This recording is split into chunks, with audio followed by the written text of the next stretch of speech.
welcome to episode 3. It's our third episode of the Left Crew Politics vlog. And I'm your host today, Rick Shew. My partner in crime, Jeremy Gruhlkey, is with us. Oh. Gruhlkey. Listen, by the way, if anybody thinks this is an act, it's not. This shit's been going on behind the scenes since 2000, 1999? When did I meet you? Yeah, somewhere in there. Yeah, whatever. Well, Jeremy's a very forgiving guy for the viewers. You have to be with a name like Gruhlkey. We're so. We would introduce Michael Malloy, but he never does these with us, so fuck him. Anyway, we're just with love. I haven't had a chance to meet Mike. You haven't. You haven't met Mike, and he's more active on our Facebook page. And he's done some great shows. He's really talented. He just doesn't want to put his pretty face on these vlogs, I guess. So, anyway, so who's our speaking of pretty faces? Look at this handsome dude, Matt Rogers. What's up, buddy? What's up? How's it going? Great, man. Thanks for future state congressman Matt Rogers. Oh, well, right. Thanks for stepping on the announcement there, Jeremy. Oh, it's cool. We're always very informal on the show. So I announced last 2 Tuesdays ago that I'm running for my state local state house district. Awesome. I've lived here for 5 years, so I didn't grow up in this area. My wife and I grew up in Philadelphia and then went to high school, maybe 30 minutes from here. My wife and I met down in Richmond, and she moved to New York because she's the smarter one of us. So she graduated college earlier and went and moved to New York City.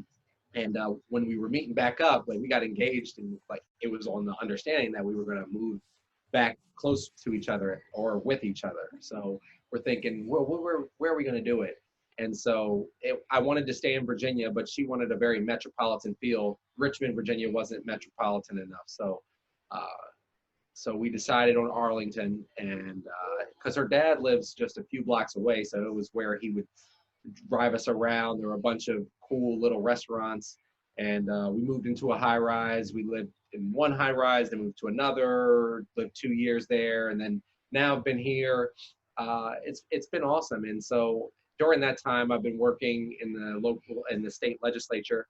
I've been working on local nonprofit organizations, been coaching kids, and working social media as much. That's how we met each other. Doing the Twitter. Yes, podcasts, and just trying to get the information out. And so, folks over time, being so interested in this stuff, people will ask you, are you interested in running for office, or when are you going to run for office? And sometimes folks are just saying that to blow smoke up your ass, to make you feel cool. Or sometimes people legitimately feel that way. They think you'll be good at it. And, I've always known that this would be something that I would be interested in.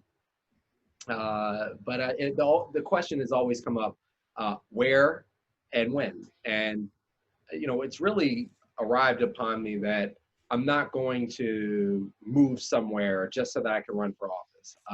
My wife and I pay a ridiculously high rent for where we live because we actually like it here. We have become ingrained in the community, coaching basketball. She coaches with me. She's the head coach many times.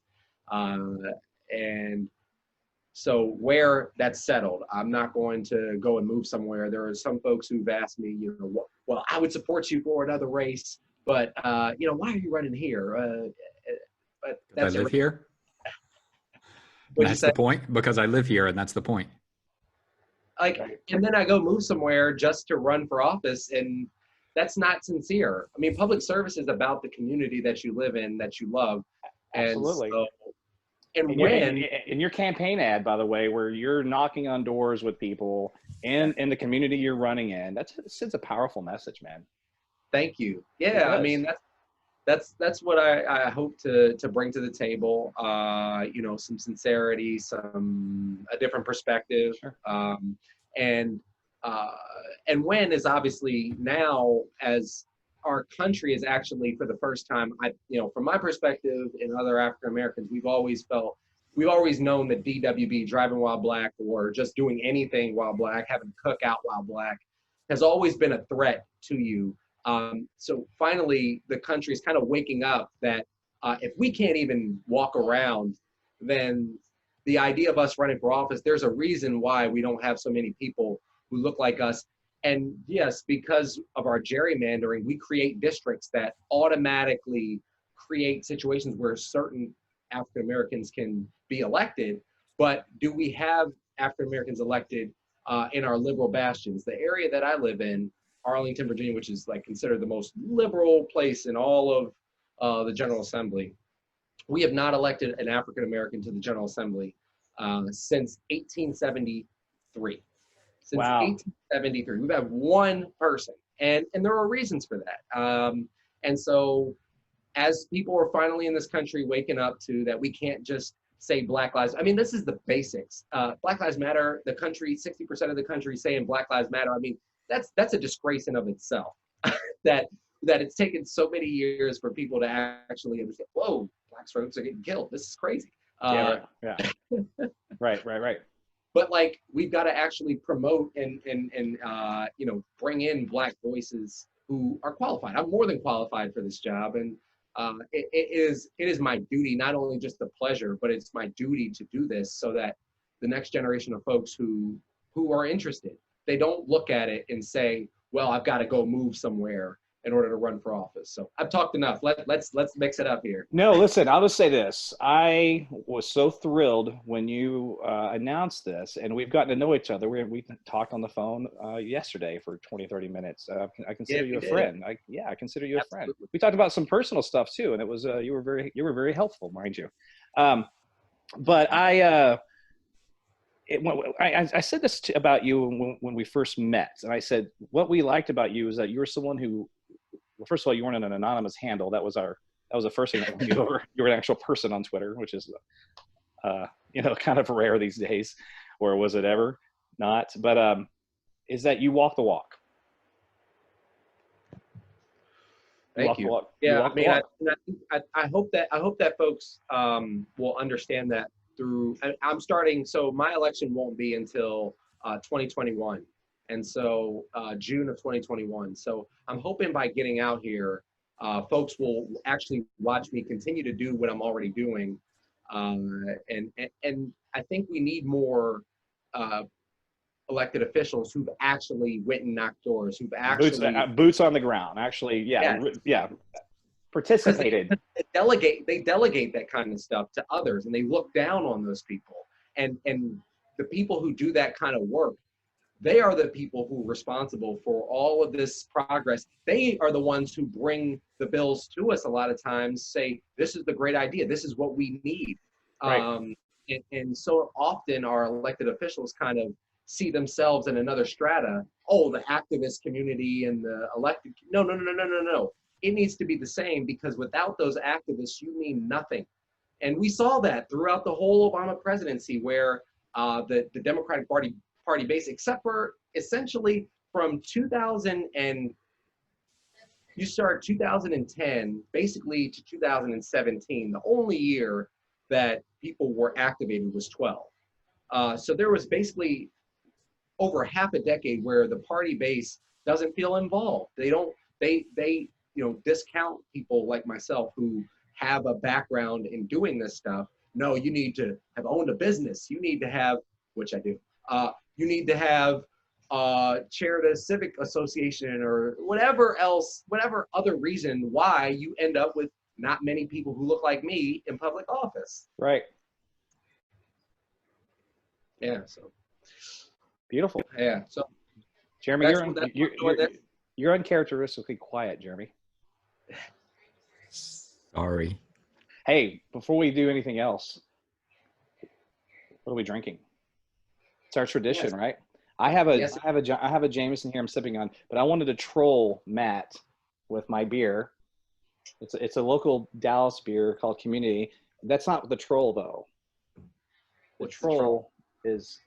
Well, you're two-fisting it.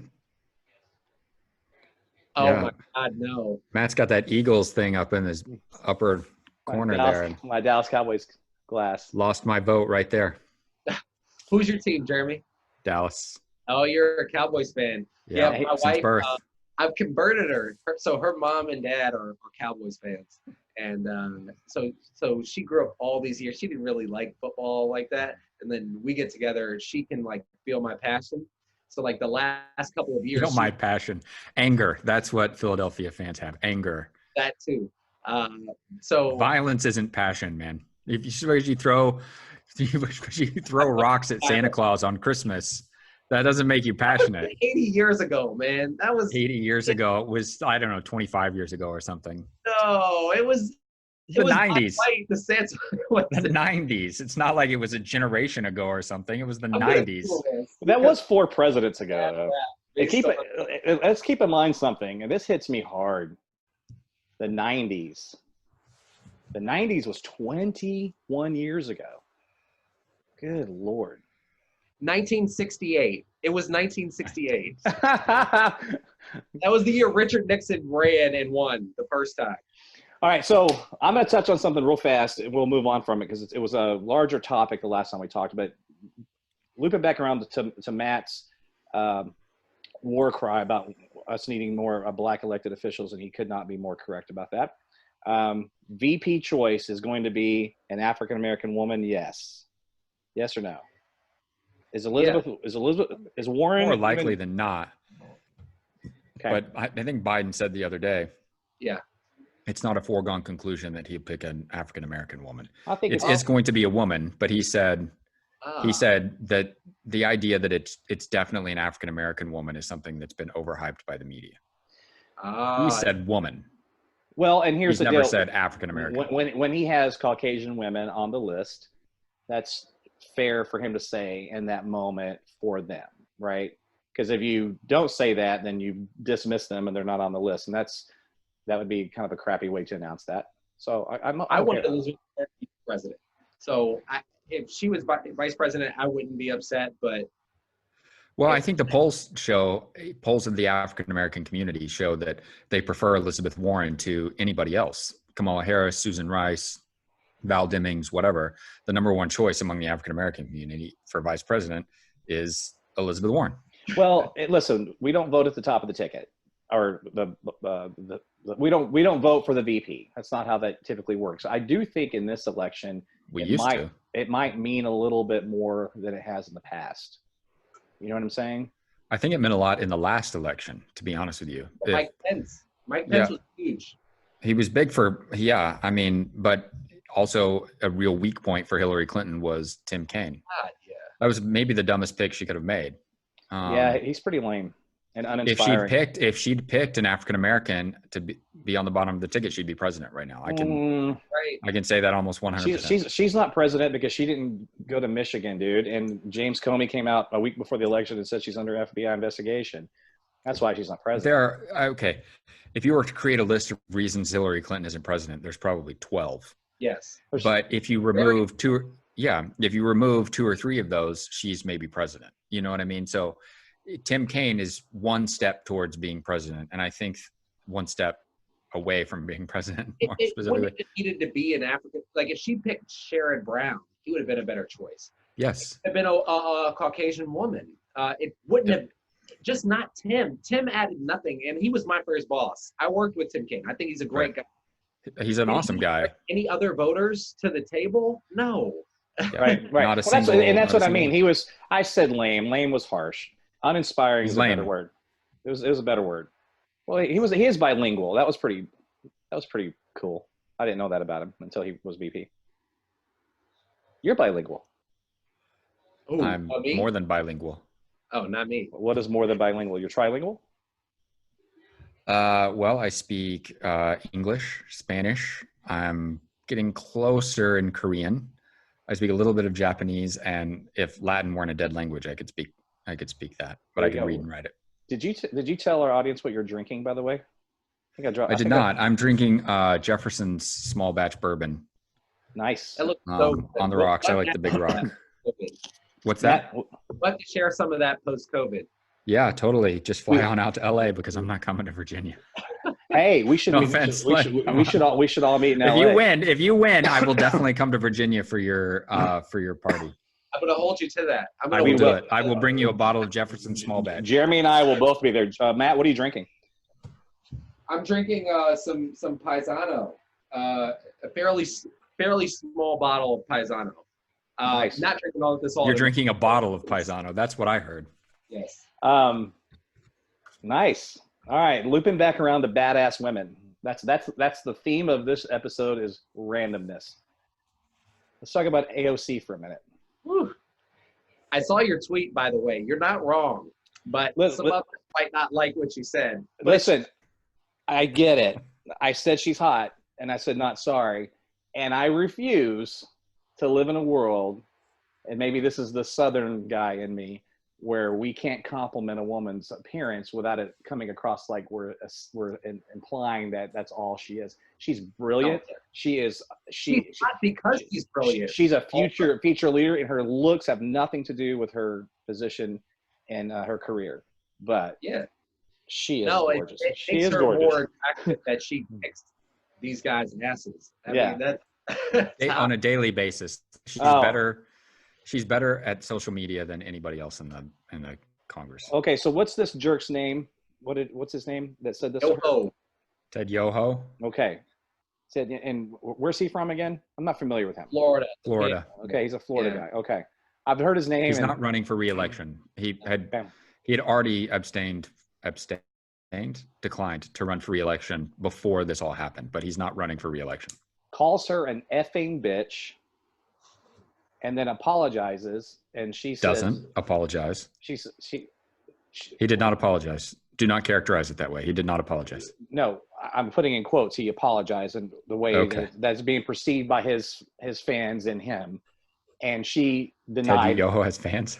Or fans, maybe. I mean, he's voted into office. He's got followers. Like supporters. That's the word. Supporters. Probably 1,100 people maybe voted for him. Fine. Whatever. Let me get to my point. Leave me alone. I don't know. Can you? My point, not with you interrupting me. My point is that she did not accept his apology and said, I'm not accepting this because I felt I was scorned or my feelings were hurt.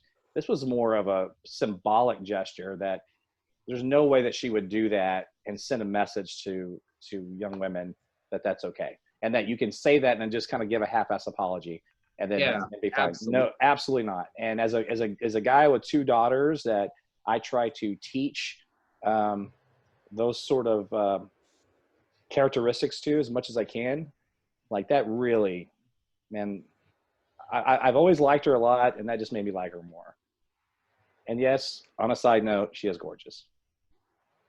That's just me. She is an attractive woman, but a huge part of her attractiveness is her competency and her affectation of that competency. Like she's unafraid of the conflict because she knows she's on the right side. Now that doesn't mean everything she says is 100% right or that I 100% agree with it, but she is a well-considered, thought out person, and she doesn't speak, just off the cuff necessarily without knowing what she's talking about. Right. She's very, very involved in all of the issues and has been for a long time. And because of that, she speaks with a competency that promotes a certain level of attractiveness. And I find the competency incredibly attractive. Her dance moves aside. I think she's wonderful. I actually tweeted the other day, I make a habit, and it's an unfortunate habit, of poking at both Ted Cruz and Marco Rubio on Twitter incessantly. But what ends up happening is that, so that's good. Yeah, they're both assholes. Marco Rubio is the most useless congressman that's ever existed. And Ted Cruz is totally disingenuous. He's the biggest hypocrite that's ever existed in the Congress. I don't want to get into it. The point is that I make fun of them both every day, at least 6 or 7 tweets. And I said something the other day about AOC has a better chance of eventually being president than Ted Cruz does. Yeah, which is 100% true. It's Jeremy, Dallas. Tarrant County, Matt, Tarrant County is like cowboy. It's dare I say redneck. I mean, it's what it is. And Beto flipped it in 2018. Flipped it. That's the disdain that people have for Ted Cruz. Did he ultimately win? Yes, he did by less than 3% in Texas. So he will never be president. It's my belief if he was to run for president, well, first of all, he would never be the nominee. So it's his intent. He's his never going to be intent is president. to run for president. Of course it is.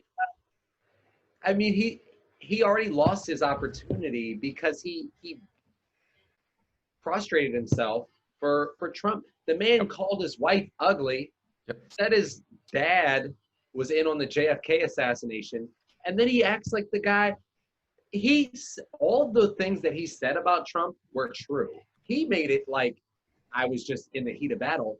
Nothing that Cruz, when he was attacking Trump, none of it wasn't true. None of it. No, none of it. And you're not being hyperbolic here. He said his wife is ugly, and he said that his father was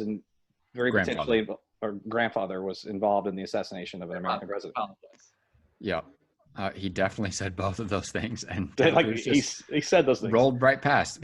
Because Ted Cruz is going to attach himself to whatever Ted Cruz thinks makes him the most popular at any given moment, with a specific set of people. Absolutely, Matt. As someone as politically savvy as you, one of the most exhilarating things that I've witnessed in American politics, firsthand. Obviously, there's things that have been far more exhilarating, just firsthand, was the Beto movement in my state because. Well, just by virtue of the fact that it's Texas, and then like there's a liberal that's got this momentum. But I was spending quite a bit of time in Austin while he was running. And Austin, Texas, when Beto was running, was electric. It was just an awesome 4 months, 5 months, however long that was. Man, that was a great time. Anyway. So your question. No, I'm here for it, but you said you had a question, so I want to make sure that I get to your question. I did have a question, and I lost it, so I'll come back to the question. So, no, but... We're just rolling here, guys. We're just rolling. No, it's good. No, but as someone who is definitely left of center, and I'm fine with it. I was going to ask you if you've ever been to Austin. And that was no, I've never been to Austin, no. Okay. I was going to say that was my question. Not only did Beto run as, Andy Beshear is a great public servant. He's done a great job in Kentucky. But generally, if they're going to tell a Democrat to run statewide in a state like that, they tell them to really tack towards the middle. Beto had not done pretty much any of that. He didn't run as Bernie Sanders, but he ran as a proud progressive person and came within 3 points. I mean, that's outrageously good. It's amazing. He did an amazing job. He came really close. Horseshoes and hand grenades and all of that. I want to go back to, you said something about tacking towards the middle. It's the worst political advice ever given. It only applies to Democrats. The Republicans have been tacking further and further right. You're right. For 40 years. You're right. And winning more and more because they're speaking about. I mean, the ideology is obviously shifting. I mean, Reagan would be left of center in today's spectrum. But what they are doing is they are hardlining their policies and ideology, and they're hardlining their political positions so much that it keeps moving the center in their direction. So that, what we used to call a Democrat, we now call a leftist. And what we used to call a centrist, we now call a Democrat. You know what I mean? And what we used to call a Republican, we now call a centrist. Or a rhino. Right. Yeah. And what we used to call a fascist, we now call a Republican. Like the center of American politics is not David Jolly. The center of American politics is much closer to Hillary Clinton or Barack Obama. I learned this week that Liz Cheney is a rhino. Yes. If you dare attack Trump. No, she didn't attack Trump. Well, she criticized. She criticized him though. She wasn't obedient. She wasn't obedient. That's it. That's what the Republican ideology is obedience. Like, and that's it. And behind closed doors, was like, would you just kiss this asshole's ass so our life can be a little easier? But when the people criticizing her are the Matt Getzes and Jim Jordans of the world, who are like, they're controlling the Republican Party. Like, these two people, I mean, it's insane how far to the right they are, and they keep going further and further right. And the Ted Cruzes of the world just go right along with them. And the, Marco Rubios of the world just quote Bible verses and pretend that. I'm so glad we got to Marco. He is the most disappointing Republican I've ever seen. Sincerely disappointment, because he could have been the president of the United States. Had he just written out 10 years. Yeah. I mean, if he had written out this whole Trump thing and he took the route that Mitt Romney is even embarrassing. Taking the route, kind of criticize Trump as appropriate. He doesn't have to be a Trump, like in the tank for Trump. He made that decision, and now he will never be president. Listen, Matt, I am so disappointed in so many people that I thought at least had some values and standards. And because Marco Rubio is a person that I didn't dislike him. There was things about him I even liked, or some ideas he had that I thought he seemed like a really good guy that cared about his damn country. And where we disagreed. And then the first time he lost me was debating dick size in the GOP primaries. Right.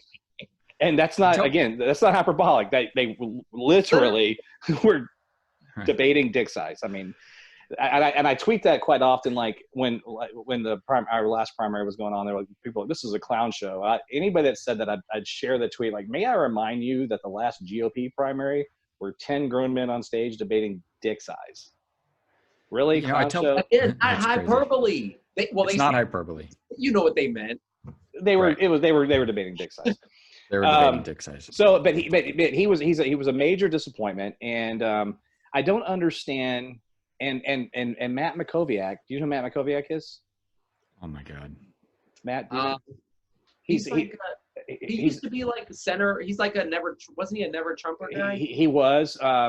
And for 5 minutes. And he's and I know Jeremy and I have different opinions of Matt. I know Matt personally. I've had beers with Matt. Matt's a good dude, but but what he's doing right now is he's stop, Jeremy. I'm not going to stop. He's not a good dude. I know we'll get to it in a minute, but finish your point. And I don't want to make it about him. It's about what he represents. Are people that were never Trumpers that knew better, that said, I'm not aligning myself with this guy. And then he gets elected. And then he gets elected, and because they are trying to make a career, and he's a GOP chairman in Travis County down in Austin, you have to align yourself with Trump, especially in Texas, especially in South Carolina, Lindsey Graham. No, you don't. No, you don't. You have to stand up for you have to stand up for who you are, not who somebody else Jeremy, is. I know that. I agree with you. Matt Mackowiak doesn't. I'm saying that's their philosophy. That's why I'm criticizing him. I'm the one who brought it up. Just the fact that I can still text them about UT football doesn't mean that I disagree with the criticism of what he's doing right now. It's very just because somebody also likes football does not make them a good guy. I'm sorry. I'm sure Hitler loved sports. Okay, Jeremy, Hitler loved puppies. I don't want to get into. He did actually. It's kind of a weird deal. Because it's so weird. Like, how do you love puppies and want to gas men as a people? Just weird to me. Like, anyway. Not Jewish puppies. Whatever.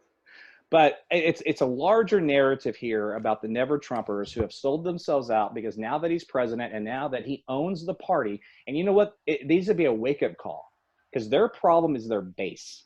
Yeah. Their problem is their base. Problem is their message. Listen, the people that were the Bushes, and now they are the Trumpers. How many people do I know, the Republicans that I argued with for years about the Iraq War and what bullshit it was, and how I'm un-American, I'm unpatriotic, I just hate Bush, Saddam Hussein had weapons of mass destruction, blah, blah, blah, blah, blah. All of a sudden, Trump gets elected, who, by the way, this is the only thing that I know of that he and I agree on, is I can remember Trump tweeting one time about what a disgrace it was, the war, as it was in real time. Bush was president. I remember finding that interesting, because I didn't like him then, but I was like, man, I like that tweet. And now those same people don't even care that Trump says it, and most of them that I know personally now agree with him. And that's how far they've gone, is that now they even agree with Trump that Iraq was bullshit, and that was something that was a hill they died on. It's fascinating. Jeremy, I'll let you take it from here. Yeah. Okay. So 2 points. One, I hear this all the time, and it's not something that Rick just said, but it's sort of part and parcel to the I thing. hit on a sour note, Matt, just so you know. I hear, the Joe Walshes of the world and the Bill Cristols and, the Rick Wilsons, the Lincoln Project people. They want to talk about how Trump destroyed the Republican Party. Trump didn't destroy the Republican Party. Trump is symptomatic of the Republican Party's self-destruction. Yep. He is the inevitable demagogic end result of a party that demagogued for 30 years. He's the inevitable end result of 30 plus years of Republican strategy to defame science and the media and to cast the center as the far left. Trump did not destroy the Republican Party. He's just the inevitable end result. He absolutely is. He is 100%. He is I used to call him the Facebook thread come to life. Like he's the Fox News right-wing Facebook thread. Just crazy conservative Republican at Thanksgiving and all of his conspiracy. He's a walking, talking, electable conspiracy theory. That's what that's what he is. It's asinine because, like, as somebody who like really pays attention to political polling, pays attention to the political trends, and not just where we are in the moment, but where we're going, where we were versus where we were. It's just and I don't know Matt personally. You know Matt personally. Makowiak, I'm getting to him. He's coming up next. No, stop. I don't want to make it about him though. No. But I'm saying I'm not talking to you. I'm talking to him. Yeah, it's a good comparison though, because there are tons of folks who say that they are forced into a choice to follow him, lock, stock, and barrel. Those people are weak. If you look at the political trends, people are leaving the Republican Party. So the people who are left are like the base, who are going to be Trumpies for like the next whatever until the next Trump comes, and he's going to have the same values. Probably going to be more extreme than Trump. Those people aren't forced to. There are tons of independent, right-leaning independents who've left, who just tell the truth about Trump. David Jolly, he's not some crazy centrist. I mean, he is a Republican who has freaking values. That's just right. To give these guys credit, and we can criticize them all day long. I saw a thing the other day. It was like Steve Schmidt tweeted something, then someone shared it. I think it was one of the what's the podcast from? Oh gosh, I'm trying to think of the name of it. Can't remember. It doesn't matter. But PodSafe. Yeah, that's actually it. And they shared it, and they said, Don't take a message from the guy that introduced Sarah Palin in the world that was ultimately part of why we're here in the first place. Fair point to an extent. However, right now, I don't give a shit about that. To me, it's all hands on deck. If Rick Wilson and Bill Kristol can contribute to removing Trump, I'll sort out my issues with those guys later. I don't completely disagree with you. The problem is that the Rick Wilsons and Bill Kristols of the world haven't really acknowledged or learned from what really caused Trump. Yep. And that's my problem. My problem is that January 21st, and when Biden takes office, they immediately go 180 degrees the other direction and start calling Biden a socialist leftist. I know you don't care. I don't care. And I don't care either until January 21st. But my point is, I need them to learn from their mistakes and they'll create another Trump. Right. The core of the Republican Party is to not learn from your mistakes because you made none. Okay. They never have nobody, this Ted Yu, who I can't apologize for my passion. Fuck you. That's not passion. Okay. It's not about, I'm totally on board with all hands on deck and saying, if you want to get rid of Trump, we are aligned right now in that one issue. But Rick Wilson and Bill Kristol and Joe Walsh and all of the rest of the Lincoln Project guys, whatever, Kaylee, or not Kaylee. Is Joe Walsh part of that? Joe Walsh is not part of the Lincoln Project, but he reiterates. That's fair. I just didn't know if you. They don't agree with us on anything else. Now, there are some people like our friend Dave Quast on Twitter, and he's been on the podcast, who and we need him on one of these. Yeah, totally. He's so great. Who acknowledge that people, it is actually moving people in the right direction. They're moving sort of towards the left of center, but I don't see that holding beyond the election. I really don't. And I want to go back a little bit to what we were talking about. You know, the point came to me when we were talking about Makoviak, but it applies to the Ted Cruzes and the Marco Rubios of the world, the people who have genuine ideologies and principles and morals, who have subjugated those in service of Trump. It even applies to the Lindsey Grahams. And, you know, when I was a kid, I played basketball, and my dad came to pick me up from the park one day to go to dinner when I was playing basketball. And he sat and watched a game of pickup at the park where there was this one kid who was just like throwing fits, and he was throwing the ball and screaming at people. He was a total dick the entire time we were playing. And we got in the car, and my dad said, you know, who's that kid? And I told him, and he explained to me, you know, he seems like kind of a jerk. And I said, you know, he's all right as a person, but on the basketball court, he gets out of control. He's kind of an asshole. And my dad said, well, if he's an asshole on the basketball court, he's just an asshole. Mm-hmm. Right. So I don't give a shit if Marco Rubio has other beliefs. I don't give a shit if Ted Cruz has other things that he's grounded to.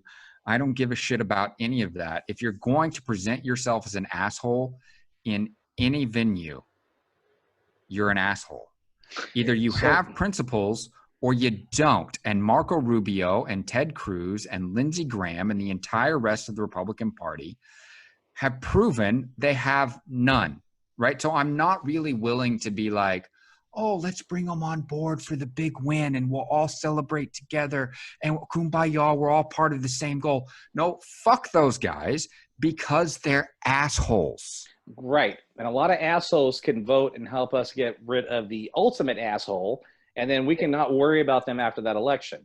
This election is the most consequential election of our lifetime.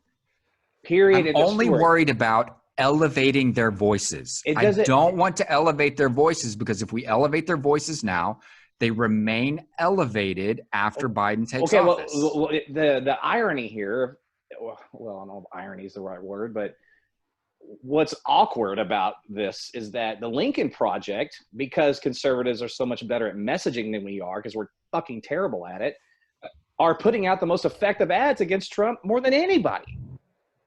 Well, Don Winslow's putting out some really good stuff. I don't know if you know who Don Winslow is. He's an author, right? And he's putting out some really good. He's putting out some really good videos. He is, but Lincoln Project's killing it, man.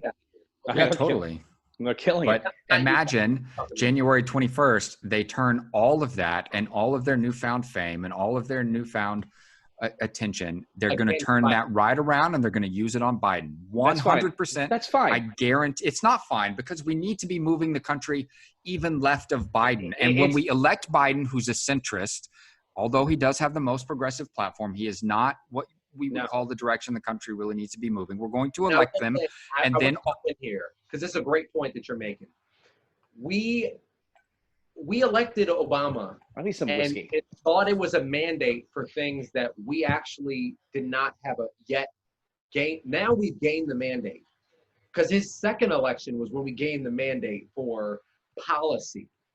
The first one, we brought too many people on board and thought people were permanently on board who just were down to vote against Bush. Right. And we will end up in the same place if we do elevate, like Jeremy's saying, elevate those voices to the point where day one, they get to start rallying for the GOP takeover of the House and Senate in 2022. 2022, right.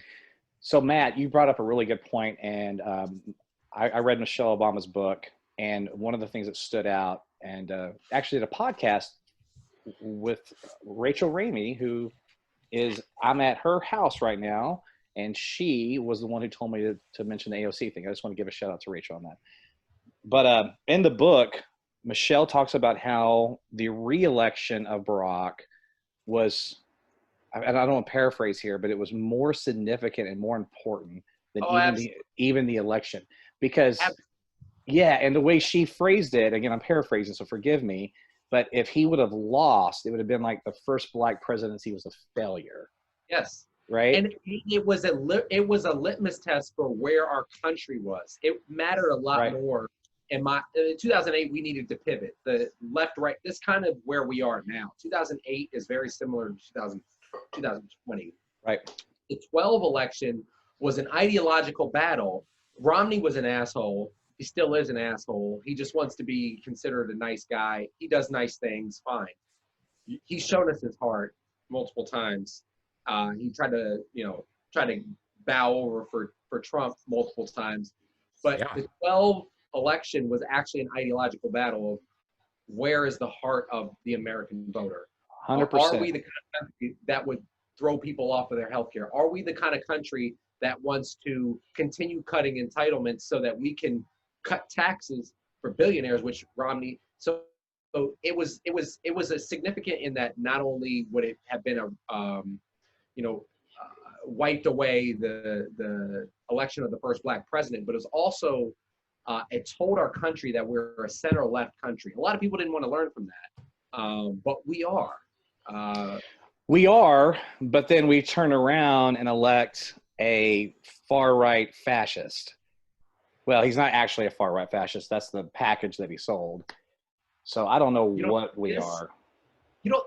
He's an authoritarian leader. Yeah. At heart is what he wants to be. You don't think he's a fascist at heart? Totally. He's Nikolai Ceausescu with an orange wig. I don't No. know. People are going to get that reference. The fascism thing isn't what I was questioning. The far right thing is this thing he's packaging. Like, he doesn't give a shit about abortion. I don't know the man, but I promise you he does it. Okay? He just does it. It's that kind of stuff I'm more referring to than anything. A lot of these far right guys who campaign on abortion don't actually care about it either.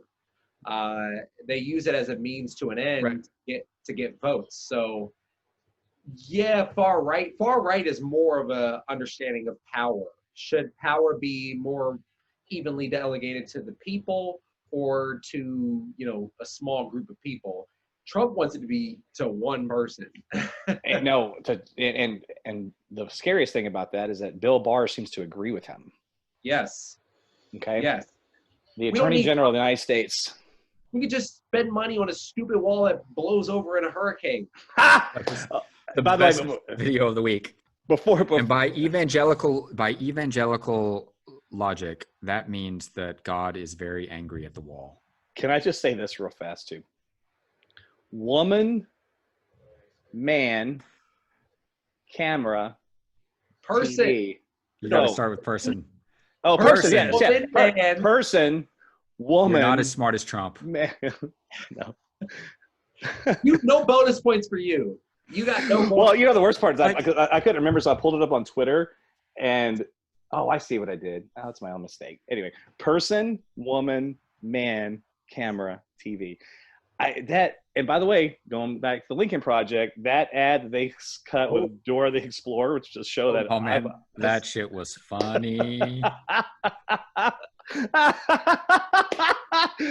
Oh, God, that's so great, man. It's bad. God, fuck. All right, last stop. Circle back to Lincoln Project, because for now, good stuff, but I don't trust you. I don't trust them either. Them at all. I don't care that I don't trust them is my whole point, my friends. I don't care. Look, right now, the balance of the Supreme Court weighs on this election. I don't care. All hands on deck. We could not like each other again after he's not elected. If you will go vote for Biden, we're political friends today. Okay? And you're right. They'll go and start attacking Biden, and they'll try to create another Trump. Where I have faith is this. Trump is a political phenomenon in the same way, not in the same way Obama was, but similar in terms of just the magnitude, right? Like neither one of them should have been president kind of thing. But for Trump, he's still, and hopefully the results of this next election will solidify this, but I mean, he won by razor thin margins and had 3 million less votes. And he was able to pull it off because of his showmanship and his personality and his aura, because he's Donald Trump. I mean, he's been around American pop culture for 25, 30 years at that point. So I don't know how easy it'll be to create another Trump. My hope is that he loses in November, and it's a hope because I'm not suggesting that he will. I think it's still 50-50, honestly. But and I want him to lose decisively. Okay, I want this to be like Reagan Carter level blowout. And can I plug here? Please. So what I've been working on with my friend Fergie Reed, who has an organization honoring his dad, who was the first African-American elected to the Virginia House of Delegates. They started an organization called 90 for 90 that folks should go follow. What he's been doing over the last several years is really pushing the Virginia Democratic Party, state parties across the country to recruit candidates in every race. And what we've successfully together, he and others and myself, and we've been able to recruit candidates for every single state House race in Florida. And when we beat Trump in Florida, those small efforts, while considered small, one state House district at a time, they will add up to cushion Biden's victory in Florida. Because so often our party, we only, like the Hillary strategy was to demographics or destiny. So we'll go after the cities and towns where we're going to win 80 to 20. We're going to win 60 to 40. And even the 50-50 towns, but we don't play at all where we're going to get blown out. And that strategy is completely opposite of this, where some of these we know we're going to lose, but we're trying to lose these 65 to 35 as opposed to 80 to 20. What that's going to do is, because we got candidates in every one of those races, that is about what the mean vote turnout is going to be. And all of those candidates need help. They need $5 if you can afford it, $10, because although many of them are not going to win, they've got to get the support they need so that they can turn out the Democrats or the independents or the Republicans in those areas, so that 29 electoral college votes, guys, Florida is it. He's not going to win Virginia. He's not going to win New Hampshire. He's not going to win Pennsylvania. He's not. I disagree with you about Pennsylvania. Yeah, I think he's going to win Michigan, and if he wins Wisconsin, he will win Pennsylvania. I don't think he wins any of those three. I don't think he wins Wisconsin, Michigan, or Pennsylvania. Well, yeah, I think you're wrong on that, but I mean, we'll see. We'll see November 3rd. But listen, I just say the thing is 50-50. First of all, COVID is a variable here, right? And how this all plays out in terms of how we vote. Trump's corruption is a variable here. And Joe Biden is still a liability. I mean, Rick, who did you go in the primary? Warren. Ah. We all voted for Warren. We all voted for Warren. Yeah, Warren. Yeah, in fact, Michael Malloy and I, our missing in action friend, we met her at a rally. She was electric, and then we talked to her for a couple of minutes about healthcare, and she was just awesome. She was so great. Anyway, yeah, she would have been the best president, and she would have been the best general election candidate. But whatever, fine. I agree. And for those that say, well, but she couldn't even win in her own state, like she had to be elevated to the national stage to prove our point, and that didn't happen. So whatever. All right, guys, let's do like one more little topic here before we run out. You guys want to rant about anything or anything in the news today, or and just to timestamp this thing, because we'll have this up on YouTube tomorrow. It's the 27th of July, 2020. Wow. 99 days out to the election. 99 days. 99 days.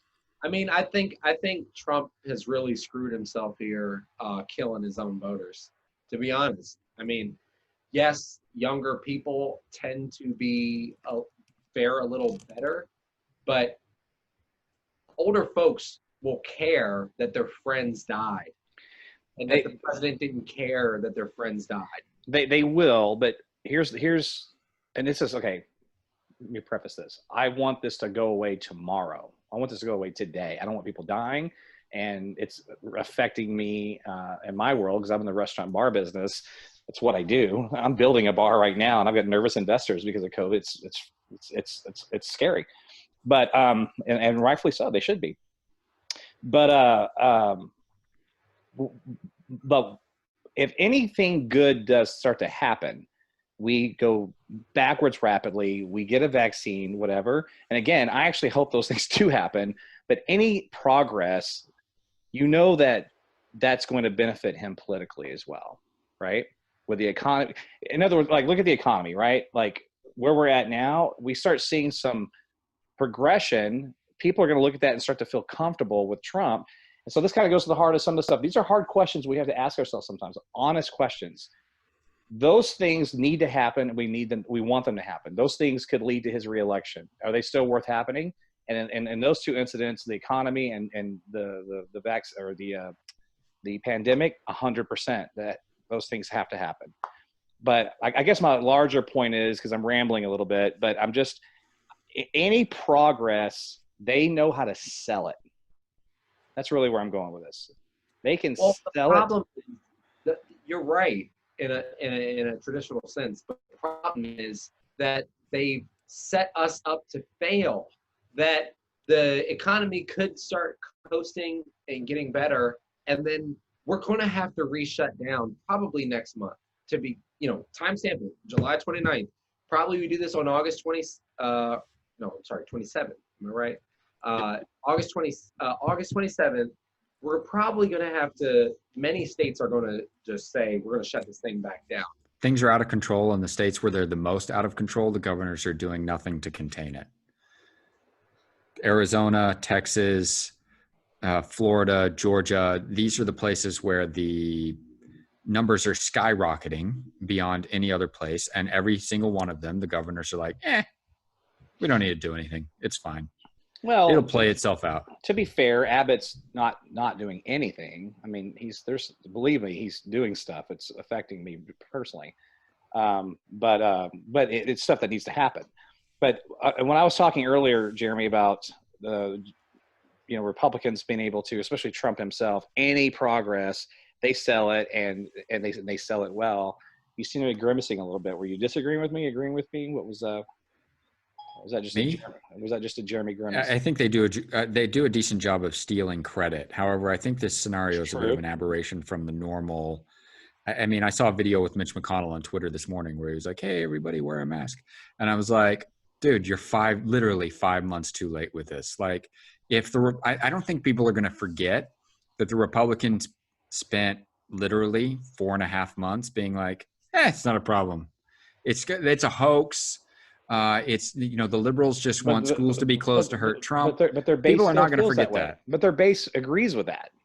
That's the problem. But their base is not enough. Their base is not enough. It's not enough.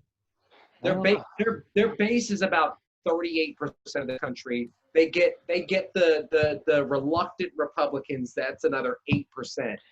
Their ceiling right now is 46%. To be clear, the only way they win is if the other 54% of the country who fucking hates Trump doesn't do what we need to do. And listen, the economy, and it's not just the economy, the stock market and the housing bubble and all of those things aren't really the economy. They're just economic metrics. Those things are teetering on the edge of a cliff. Like a lot of what's happened, a lot of the ability of the economy to stay functioning over the last 5 months has been propped up by artificial measures of, the unemployment insurance benefit being extended and all kinds of things, and an eviction moratorium and all that stuff ends this month. Next month, people start getting evicted. People start losing their mortgages. The unemployment insurance benefit goes away. The maximum unemployment benefit in Louisiana without the $600 that you get from the federal government is $247 a month. That's what they get. Who lives on $247 a month? I mean, these things that we put in place that were going to hold the economy together for a short period of time, which was basically like triage. I mean, we could have done it a lot better. We could have thought more further out. We could have said, we need an eviction moratorium and a mortgage holiday, and we need to just be sending literally everybody in America, unemployed or not, $300 or $400 a month. These sorts of things would have really propped the economy up long term. But the Republican Party was totally against all of those things, and everything that we could have done to really protect the economy and our society long term, the Republican Party literally said no. And I don't think people are going to forget that. I genuinely don't. I hope you're right. I just feel like you're giving people too much credit. And I hate to say that, but I just listen, there's not anybody who gives people less credit than I do. But I genuinely think that when you spend 5 months with your message, literally a dude standing at the podium every night at 5 p.m., literally in prime time, Trump came to the podium every night and said, everything is fine. we're doing everything we can. This thing is going to go away next week, and then it was going to go away next week, and then it's going to go away. And you don't need to wear a mask, and we're doing all the testing. And you can't get testing. You can't get testing, and when you get testing, it takes up to 2 weeks to get your results back. People are living in a scenario that is different than what Trump is saying is the reality every day. And whether or not they're willing to admit that to you on Twitter, when they actually have to go to the polls, when they hear the difference between what Biden has said and what Trump has said, when they have to see the debates and when they have to go to the polls and they know all of these people who were infected and they know all the businesses that have shut down and they know they're not getting the unemployment insurance and they want to go back to work, but they can't, they're not going to forget. They're just not. I mean, and it only takes 3 or 4% of people for that to be true about. This election will be the very end if Biden doesn't win, which I think he will. I don't see, honestly, I could see him losing Wisconsin of those 3. I could see him, I don't see him losing Pennsylvania, and I don't see him losing Michigan. But say Trump somehow cobbles together 270, 271. This would be the very end of the kind of politics that Biden represents. And I think it wouldn't be good for our republic in the short term, but in the long term, it would be good because it would be the end of triangulation politics, where folks try to determine their positions based on, oh, I could take some voters from here and I take some voters from here and put them together. And the worst kind of politics. It is. And I think for now, Biden, will do well as the nominee. And like the union folks in Michigan and Pennsylvania did not like Hillary Clinton. They didn't trust her. And that was part of the TPP. That was part of other things. I think that Biden, I'm from Philadelphia, like there's no natural love for Hillary Clinton. If you just took the largest cities, like you took Detroit, you take Milwaukee, you take Philadelphia, and you juice up their turnout just a couple percentage points, leave the huge margins that Trump's not going to run up against Biden in some of these rural counties because people are going to be more comfortable with Biden. And he's not going to run 70-30 margins. He's going to run 63-37 kind of margins in a lot of places. And then you get the increased turnout from Philadelphia, Detroit, Milwaukee. Trump's path to victory has to try to basically get Wisconsin, Ohio. He has to hold on to Georgia. He has to hold on to Florida. He has to hold on to Texas. Yep. He could do those things. To be clear, he could do those things. He could in a perfect scenario. And let's be clear, regardless of whether he does those things or not, regardless of what the results are on November 3rd, what we learn on November 4th after the election is over, Trump is going to claim the election was rigged if he loses. And it's 100% possible. He's already claiming shit. it. Yes. He's going to claim it was rigged if he loses. He'll say, I should have won by more. 4. Correct. There is I would put the possibility at 65 or 70% that if Trump loses, he will not leave the White House until the Supreme Court has gotten involved and said he has to leave. It's very, very likely. I agree with you. I saw you tweet that today, and I agree with you. All right, guys. Lively discussion. A lot of topics, a lot of random stuff. Why don't we do some plugs and call it a day? Unless anybody has any last words, by all means. Any last rants? Anything? No, Ted Cruz. Yes. Well, first of all, fuck Ted Cruz. Second of all, my website is friendsofmattrogers.com. I hope to be, not your typical elected official or candidate for office. My handle is Politidope because it's trying to bring a new way of doing politics and bring new people into the process who feel more comfortable talking the ways that we've talked tonight about our public life. And you can follow me at Politidope on Twitter. I'm getting near 50,000 guys, almost 50,000 followers. You need that blue check mark, Matt. It's a shame. I don't know why I haven't got it, but maybe I've been badly behaved. I told Trump to fuck himself a couple too many times. You have to apply for it. Yeah. I've jumped listen, you all can't be over- too badly behaved for a blue check mark. I'll try to find that. There was a guy the other day who literally was like, explain to me this theory that Trump should leave office if he loses the election. And I was like, this guy has a blue check mark. I have no idea who this person is. Bill But he Mitchell, has a maybe? blue check mark.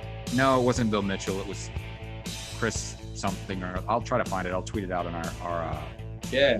our page. But it was literally, people were like, because that's the way democracy works. And he was like, that's not the way democracy works. And I was like, what the fuck is what's wrong with you? Like all What's the thing that's really happening in our country?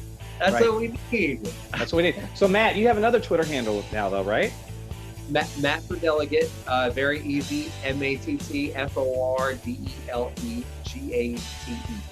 So Nice. Matt for Delegate, and that you can follow that one if you just want to follow based on what my campaign, what I'm trying to put out. Solely about that. You'll hear more fuck Trump stuff from Politico, which I don't feel bad about it. I mean, honestly. No, nor should you. Cool. Jeremy, any last words? You want to plug anything? Nah, I'm good. You're good. Follow us on Twitter at LeftGroupPolitic. There's no S. On Facebook, Left Group Politics. Hit us up on YouTube. We're putting content up now, obviously. That's not just podcasts on YouTube. So follow us on YouTube. We're going to try to build this channel. And Matt, thanks for joining us on our third show. You've been on all three, man. It's like people are going to get used to you.